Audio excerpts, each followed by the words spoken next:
जनता की अदालत में ले चलेंगे ज्वलंत मुद्दा। ज्वलंत मुद्दा इस समय सनातन धर्म को लेकर के चारों तरफ व्यंग बाणों की वर्षा हो रही। इसी बीच जलती हुई लकड़ियों घी डालने का काम दयानंद सरस्वती के संस्थान की कथावाचक ने काम कर रहे हैं। उन्होंने कहा कि जो भगवान श्री कृष्ण हैं, इनको अपमानित घृणित करने के काम ये भाड़ लोग कर रहे हैं।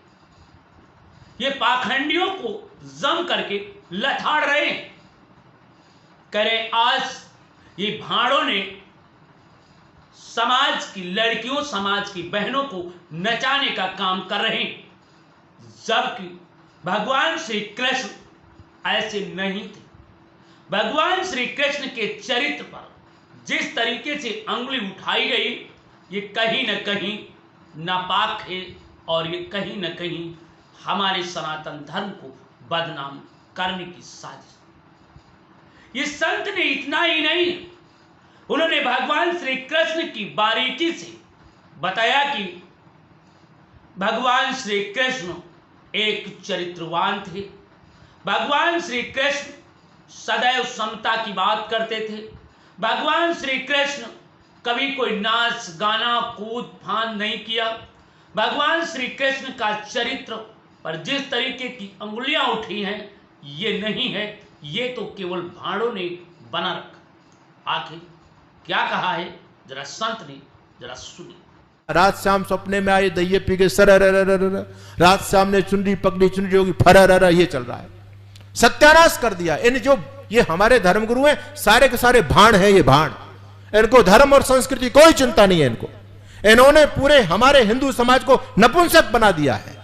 भगवान कृष्ण का कितना पावन चरित्र है, दुष्टों के धुरे उड़ा देने वाला चरित्र है, उसको कोई भागवताचार्य आज नहीं बता रहा है। सब महिलाओं को नचा रहे हैं, पूरे समाज को नचकैया बना दिया। भाड़ ब्रह्मचारी, इतना बड़ा योगी, इतना बड़ा तपस्वी साधक, उसको हमने क्या घोषित कर दिया?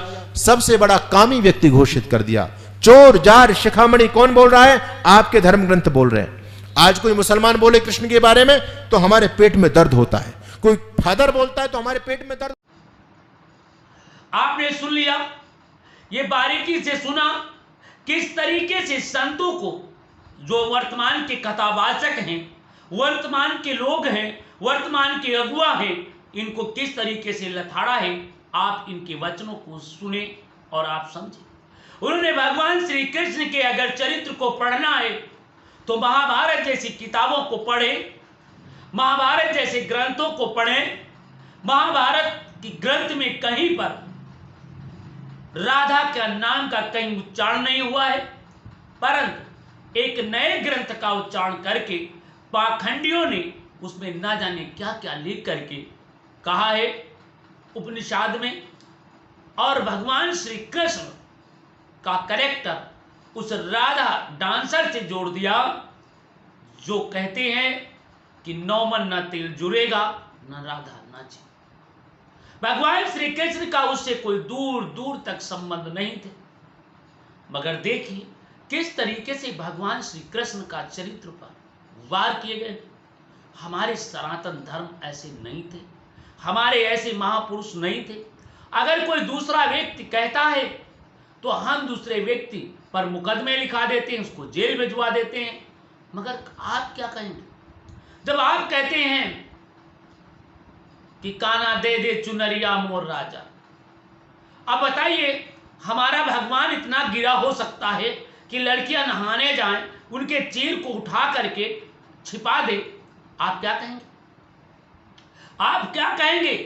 ये भगवान के लक्षण नहीं हो सकते हैं। भगवान के लक्षण बड़ी पवित्र हैं, भगवान के लक्षण बड़े सुंदर हैं, भगवान के लक्षण बड़े पवित्र हैं। उनके आचरण पर हमें चलना सिखाता है, ना कि चूनर लेकर भागने का सिखाता है, ना कि दही चुराने के लिए सिखाता है, ना तो माखन चोरी के लिए सिखाता है। भगवान श्री कृष्ण ने सदैव अच्छाई मार्ग पर चलने का सिखाया है, सत्य मार्ग पर चलने का सिखाया है। और यहाँ तो पता नहीं क्या क्या सिखाया। इसलिए मैं निवेदन करता हूँ आप ऐसा ना करें।